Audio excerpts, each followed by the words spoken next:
Hey everybody, welcome to Raising Vibrations. You're with Simon.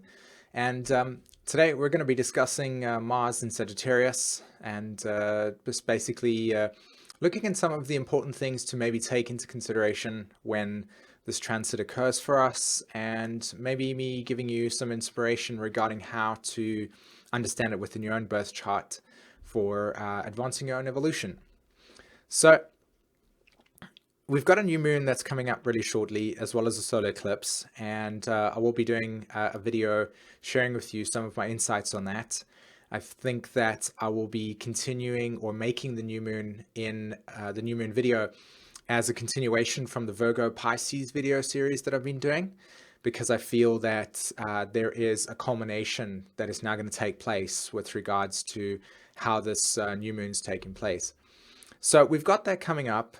And it's really fascinating because Mars will transit into Sagittarius on the 5th of March, okay? Which, if I'm not mistaken, is tomorrow. And of course, its ingress is into Sagittarius. So it's not as if the energy is going to be completely and utterly, affecting us, because it still needs to start progressing into Sag. But it's fascinating to see how, as we go into the eclipse experience, we have the shift from sort of like fixed cardinal energy into the mutable energy coming out, okay? And I've spoken about this quite often regarding what mutability is, and of course how this is affecting us and how it's actually prompting evolutionary movement going forward. And in some of the videos, so go check that out, Virgo Pisces video, and things like the new moon in Virgo or the full moon in Virgo. Those are videos where that information is really highlighted. So I don't want to go over that too much.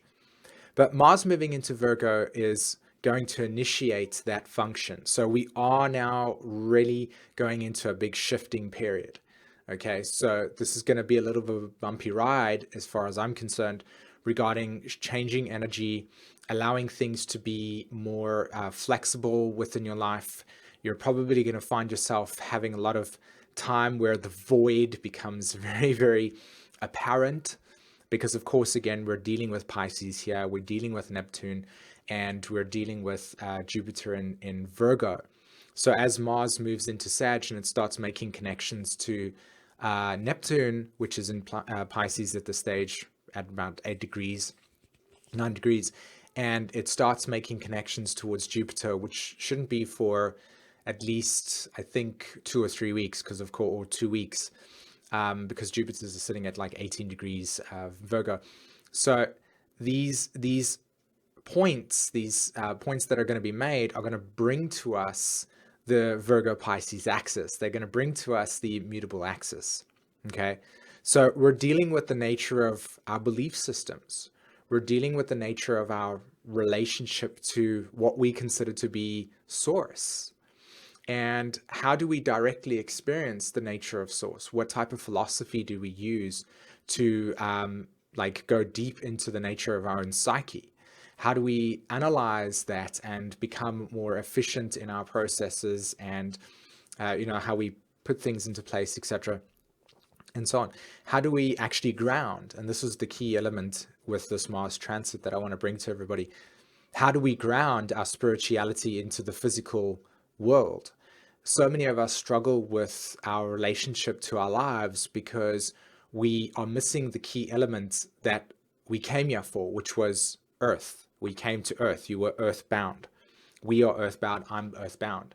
So in order for us to make movement, in order for us to actually have an effect on our lives, we need to pay attention to the physical representation of what we manifest, as it is a living representation of the dialogue, the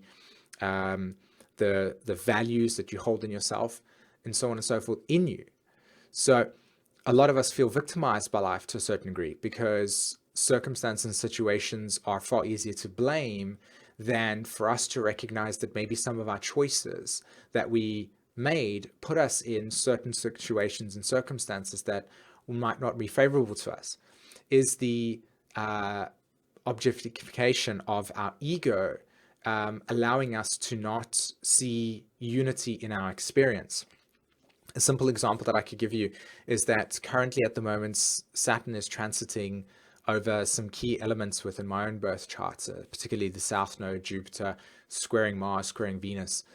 And I'm struggling a little bit to actually like amplify and actualize and manifest large volumes of insight and inspiration that I'm experiencing because of time limitations, okay? And I'm getting really frustrated because so much of it I want to share with you, but I can't because I literally have priorities that are forcing me to be elsewhere.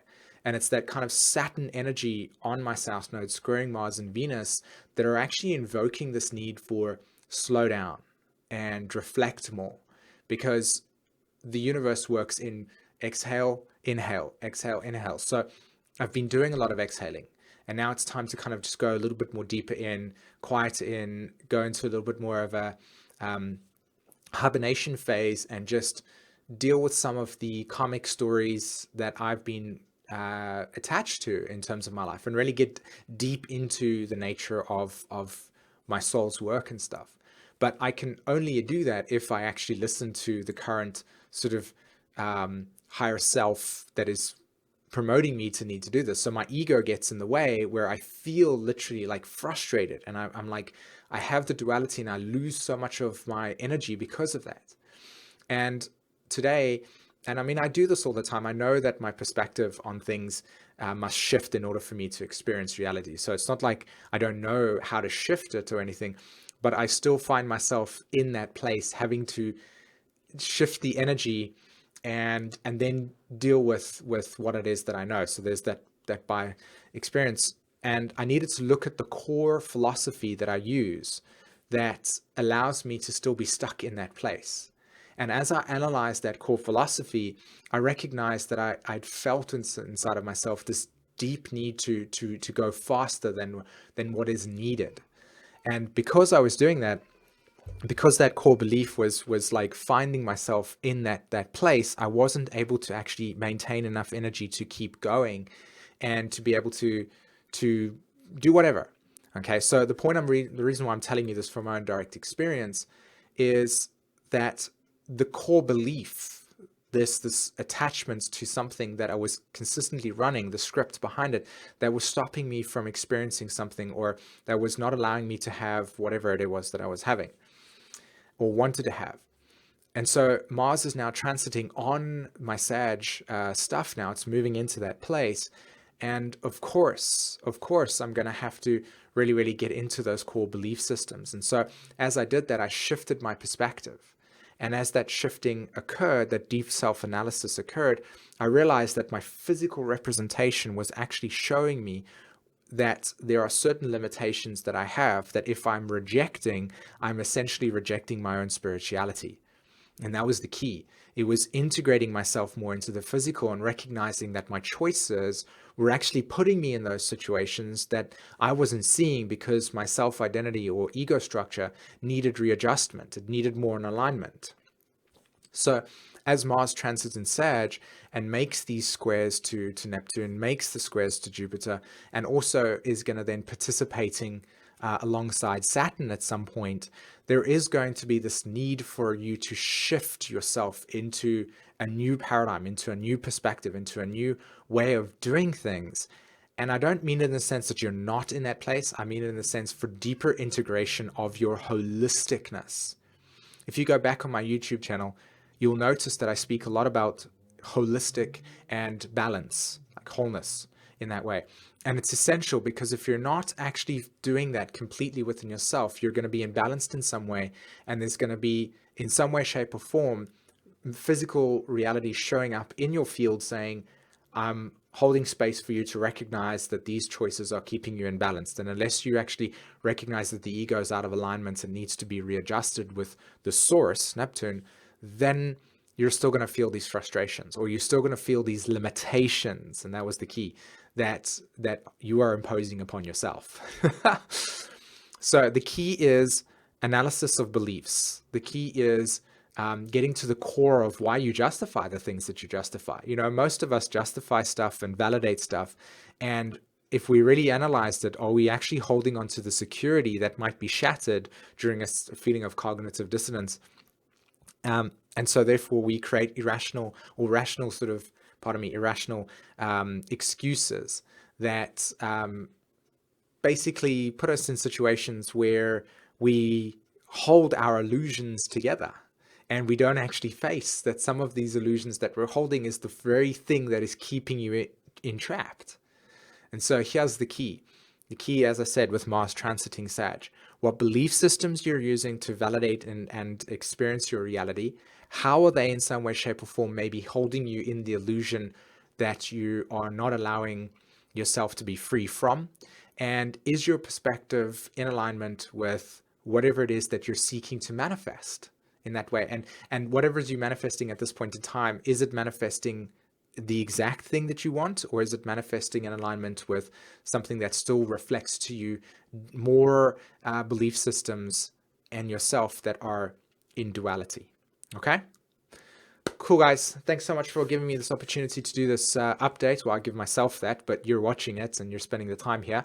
As I said before, I'll put out a new video regarding the solar eclipse coming up on the 8th very shortly. And that's going to be fun because I'm really excited to disseminate lots of my thoughts with you on that one. Some heads up, if you are interested in learning about asteroids, I do actually have a class starting this week, Saturday. So it is the 5th of March, funny enough. And that is a 5-week class, and we meet every single Saturday, and it's for an hour and a half or two, where we discuss the nature of asteroids. So if you're keen to know about and learn about asteroids, in the description below is my website. Click on that. There's a scheduler that will show you how to purchase the 5 classes. And yeah, come join us. It will be really, really cool to actually chat to you and to help you maybe understand more of the asteroids and the stories that you play out in your lives, and how to basically remove patriarchy from it and really get you into alignment with the actual manifestation of why you have that asteroid in your birth chart. Okay, cool, guys. Have a fantastic weekend. I'll speak to you soon. Take care. Bye-bye.